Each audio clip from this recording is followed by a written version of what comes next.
This is an enchanting ivory bridal lace called Abiona.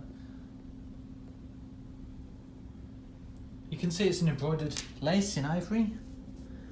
The base is an ivory tulle, which is very sheer and fine.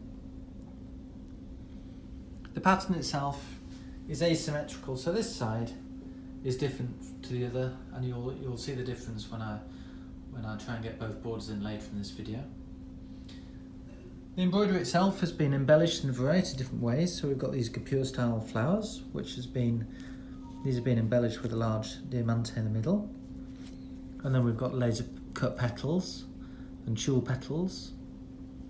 We've got some different beads here, and we've got some very small, subtle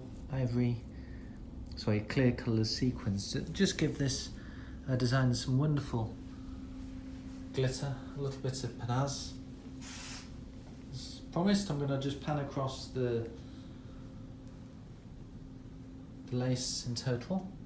Obviously, if you wanted to, it'd be very easy to trim out these individual motifs and use them as appliques.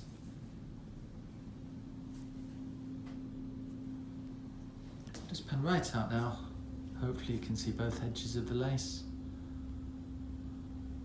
So a lace that's very flexible, can be used in a variety of different ways.